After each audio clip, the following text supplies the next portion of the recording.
মাহে রমজান মুবারক তোমাদের সামনে আসতেছে, এমন একটি মাস যে মাসের মধ্যে এক রাত হাজার মাসের থেকে উত্তম। একটা নফল তুমি যদি আদায় করো, একটা ফরজ আদায় করার মতো সওয়াব আল্লাহ তাআলা দিবেন। সুবহানাল্লাহ। একটা নফল একটা ফরজ, এমন একটি মাস তোমাদের সামনে আসতে যাচ্ছে। কি মাস?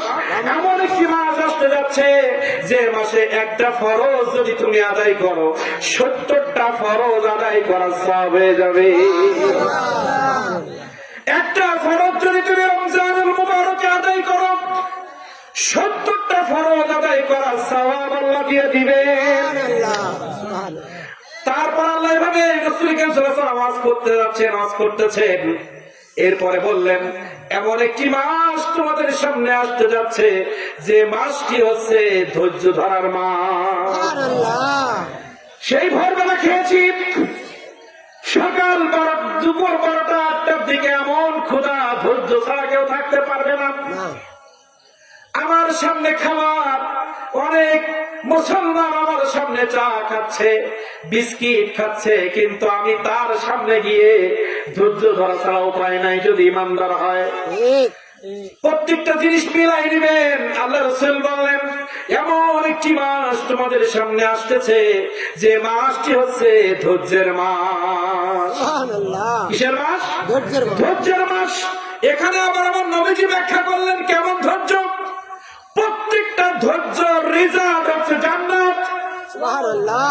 কোন বিষয় যদি তুমি ধৈর্য ধরতে পারো তাহলে এর রেজাল্ট হচ্ছে জান্নাত, আর তুমি যদি ধৈর্য না ধরতে পারো তাহলে তুমি বিপদে পড়ে যাবা। এখন আমার ভাই আমাকে একটা চট দিল, এখন ওইখান থেকে একজন গালি দিল আমাকে, আমি যদি এখান থেকে উঠে আবার গালি দিতে চাই হাতাহাতি হবে, এমনকি হাসপাতালে যাওয়া লাগতে পারে। তাহলে উগ্র হলে দুনিয়াবি লস আছে না নাই? আর আমি ধৈর্য ধরে গালিগুলো যদি হজম করি, আল্লাহ রাসূল বললেন এই মুহূর্তে মানুষ তোমাকে ইট মারতেছে। তায়েফের ময়দানে যখন ওই যুবকেরা পাথর মারতেছিল, আমার নবীজি ধৈর্য না ধরে যদি আবার তাদেরকে আক্রমণ করত, আমার নবী সহ আরো অনেকের ক্ষতি হতো। কিন্তু আমার নবী নিজে নিজে ধৈর্য ধরার কারণে আল্লাহ রাব্বুল আলামিন ওই রক্তের বিনিময়ে কিয়ামতের ময়দানে অনেক গুনাহগার উম্মতদেরকে আমার নবী পার করায় নিবে। যদি ওই সময়ের প্রতিবাদ করতেন, জিবরাইল এসে বলতেছে, নবী আপনার উপরে পাথর মেরেছে, আরশ কাঁপতেছে। আল্লাহ তাআলা বললেন, আপনি যদি একবার বলেন তায়েফ উল্টে যাবে।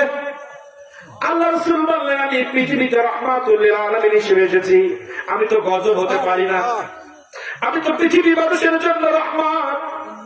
এজন্য ধৈর্য ধরার রেজাল্ট আছে।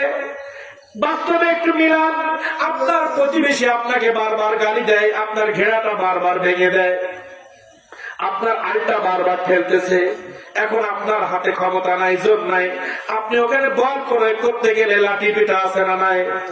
তার প্রতিবাদ করতে গেলে দুনিয়াবি আপনার হাসপাতালে যাওয়া লাগতে পারে, এমন হতে পারে আপনার স্ত্রী বিধবা হয়ে যাবে, আপনার সন্তান বাবা হারা হয়ে যাবে।